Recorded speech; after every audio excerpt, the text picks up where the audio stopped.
Hello friends, இன்றைக்கி நம்ம சேனலில் என்ன பார்க்க போகிறோன்னா, ஒரு அதிரடியான ஜோதிட தாள்களையும் ஒரு இம்பார்ட்டண்டான ஆன்மீக தாள்களையும் இப்போ இந்த வீடியோவில் கன்னிராசி நேயர்களுக்கு பார்க்க போகிறோம். ஸோ பார்க்குறதுக்கு முன்னாடி என்னத்தை பார்க்க போகிறோம் அப்படிங்கிறத இன்ட்ரோவில் ஷேர் பண்ணுறேன், தெரிஞ்சுக்குங்க. ஆல்ரெடி தம்ப்நெயிலில் பார்த்துட்டு வந்திருப்பீங்க, இருந்தாலும் இன்ட்ரோவில் சொன்னால் உங்களுக்கு கொஞ்சம் யூஸ்ஃபுல்லாக இருக்குங்கிறதுனால ஃபஸ்ட்டு இன்ட்ரோவில் என்ன பார்க்க போகிறோங்கிறத சொல்கிறேன். தற்போது 2025 ஆண்டு நடந்துகிட்ருக்கு. இந்த ஆண்டில் ஆங்கில மாதத்தில் 9வது மாதமான செப்டம்பர் மாதமானது நடந்துகிட்ருக்கு. இந்த செப்டம்பர் மாதம் சாதாரண மாதம் கிடையாது. ஆன்மீக ரீதியாக, அறிவியல் ரீதியாக, ஜோதிட ரீதியாக மிக எச்சரிக்கையான மாதம் என்பது இந்த மாதம் குறிப்பிடப்படுது. இந்த மாதம் குறிப்பிடப்பட அப்படி என்ன முக்கியமானது அப்படின்னு கேட்குறீங்களா? இந்த மாதம் பார்த்திங்கன்னு வச்சுக்கோங்களேன், நிறைய வானத்தில் அதிசயங்கள்லாம் நடக்குது. அதனால் இந்த மாதம் அந்த மாதிரி குறிப்பிடப்படுது. இந்த மாதம் பிறந்த முதல் வாரத்திலே ஒரு அதிசய வானத்தில் நடந்தது. அது என்றைக்குனா செப்டம்பருடைய 7ஆம் தேதி அன்றைக்கி தமிழ் மாதம் ஆவணியுடைய 22ஆம் நாள் கிழமை ஞாயிற்றுக்கிழமை. ஆக்சுவலி அன்றைக்கி ஆவணியுடைய நிறைஞ்ச பௌர்ணமியானது வந்தது. அந்த பௌர்ணமி வந்தது சிறப்பில்லை, அந்த பௌர்ணமியில் சந்திர கிரகணம் நடைபெற்றது தான் ஒரு எச்சரிக்கை சம்பவமாக கருதப்படுது. இந்த சந்திர கிரகணத்துடைய சூத காலமே இன்னும் முடியல. அதுக்குள்ளே இந்த மாதத்தில் அடுத்த ஒரு வானத்தில் இதே போல் கிரகணம் நடக்க வாய்ப்பு இருக்குது.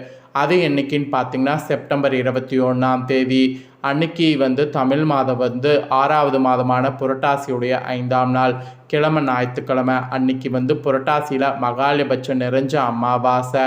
அன்னைக்கு இந்த ஆண்டுடைய இறுதி சூரிய கிரகணமானது நடக்க போகுது. இந்த கிரகணம் நடக்கிறதுனால ஒவ்வொரு ராசிக்காரங்களுக்கும் தலையெழுத்து மாறும். அப்படி மாறக்கூடிய தலையெழுத்தை அந்தந்த ராசிக்காரங்களும் தெரிஞ்சு பலனடையணுங்கிறதுனால கிரகண பலனை ஷேர் பண்ணிட்டு வரேன். அதில் இன்றைக்கி இந்த வீடியோவில் கன்னி ராசிக்காரங்களுக்கு ஷேர் பண்ண போகிறேன். கன்னி ராசியில் பிறந்த நேயர்கள் வீடியோவை ஸ்கிப் பண்ணாமல் பார்த்து உங்களுக்கான பலனை இந்த வீடியோவில் தெரிஞ்சு இதற்கேற்ப நடந்து பலன் பெறுங்க. அதுக்கு முன்னாடி இந்த சூரிய கிரகணம் நடைபெறுவது ஒரு எச்சரிக்கையாக சொல்லப்படுது. ஏன்னா நூற்றாண்டில் நீண்ட கிரகணமாக இந்த கிரகணம் நடைபெறுது. அதனால் இந்த கிரகணத்தில் இதை மட்டும் செய்திடாதீங்க என்பது ஒரு எச்சரிக்கையாக குறிப்பிடப்பட்டது. ஸோ என்ன செய்யக்கூடாது அப்படிங்கிற விஷயங்களை தான் இந்த வீடியோவில் ஷேர் பண்ண போகிறேன். ஸோ என்ன செய்யக்கூடாது அப்படிங்கிறத தெளிவாக இந்த வீடியோவில் தெரிஞ்சு அதை ஃபாலோ பண்ணுங்கள். ஃபஸ்ட்டு ஆன்மீக ரீதியான தாள்களை பார்க்கலாம் வாங்க. 123 ஆண்டுகளுக்கு ஒரு முறை நடைபெறக்கூடிய அபூர்வ சூரிய கிரகணம் இந்த ஆண்டு செப்டம்பர் மாதத்தில் நடைபெற இருக்கு. இந்த கிரகணத்தின் போது என்ன விஷயங்கள் செய்ய வேண்டும், எவற்றையெல்லாம் தவிர்க்க வேண்டும் என சில கட்டுப்பாடுகள் கூறப்பட்டிருக்கு. ஆக்சுவலி இந்த நாளில் சில விஷயங்களை தவிர்த்து ஆன்மீக விஷயங்களில் அதிக கவனம் செலுத்தினால் அதிசயமான சில பலன்களை நம்மளால் பெற முடியும். அது எப்படிங்கிறத தான் இந்த வீடியோவில் சொல்ல போகிறேன்.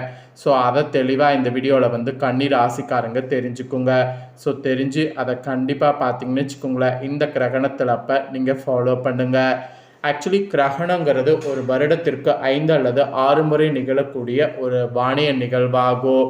ஸோ இந்த வானிய நிகழ்வு எப்படின்னா சூரிய கிரகணம், சந்திர கிரகணம் இவை இரண்டும் மாறி மாறி ஒரு குறிப்பிட்ட கால இடைவெளியில் நிகழ்வது உண்டு.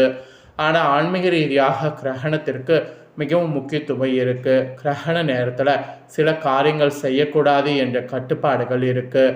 இந்த நேரத்தில் என்ன நினைத்து வேண்டுதல் வைத்தாலும் மந்திர ஜபம் செய்தாலும் அது லட்சமடங்கு பலனை தரக்கூடியது என்று சொல்லப்படுது. இந்த ஆண்டு செப்டம்பர் 21ஆம் தேதி ஞாயிற்றுக்கிழமை அன்னைக்கு ஒரு அபூர்வ சூரிய கிரகணம் நிகழ இருக்கு. இது 123 வருடங்களுக்கு பிறகு நிகழக்கூடிய மிக நீண்ட கிரகணமாக இருக்கும். வழக்கமாக கிரகணங்கள் 1 முதல் 3 நிமிடங்களுக்கு நிகழ்ந்துவிடும். ஆனால் இந்த சூரிய கிரகணம் சுமார் 6 நிமிடம் 23 வினாடிகள் வரை நீடிக்கும். இது விஞ்ஞானிகளை தெரிவித்திருக்கிறாங்க. 21வது நூற்றாண்டின் மிக நீளமான கிரகணம் இதுதானா? இந்த கிரகணம் தெற்கு ஐரோப்பா மற்றும் வடக்கு ஆப்பிரிக்காவின் சில பகுதிகளில் தெரியும்.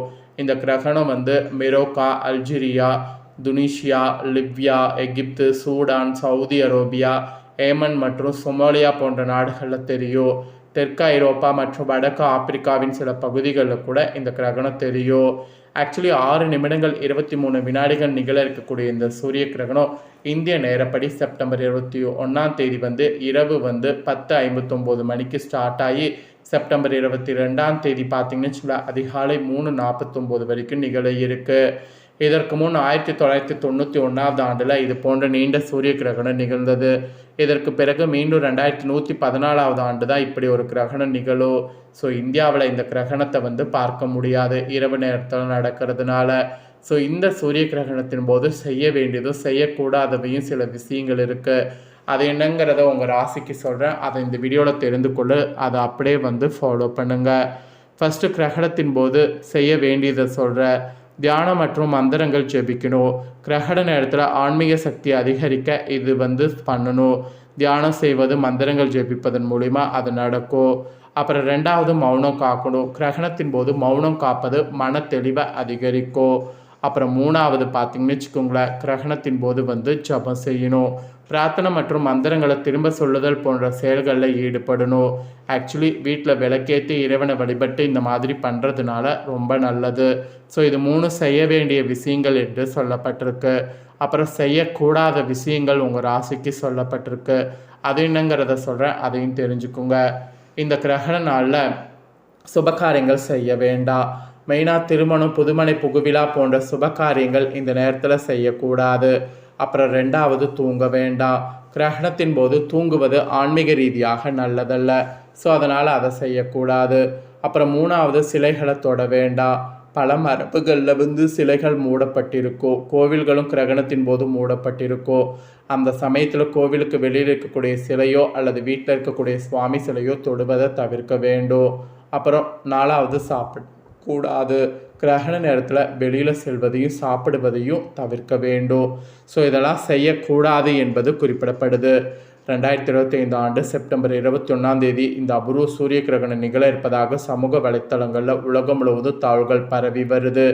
இந்த தாள்களோடு இந்த முக்கியமான விஷயங்களை நீங்கள் தெரிஞ்சுக்கணுங்கிறதுனால தான் இதை நான் உங்களுக்கு ஷேர் பண்ணதை தெரிஞ்சிருப்பீங்க. தெரிஞ்சதுக்கேற்ப நடந்து பயன்பெறுங்க. இப்போ கன்னி ராசிக்காரங்க உங்களுக்கு கிரகண பலன் என்னங்கிறத ஷேர் பண்ணுறேன், அதை தெரிஞ்சுக்கோங்க.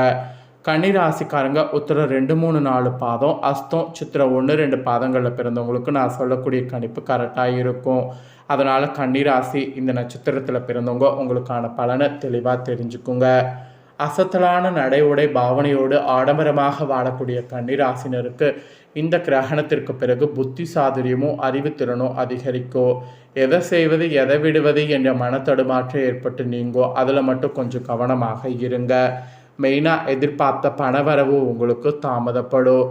திடீர் சோர்வு உண்டாகும்.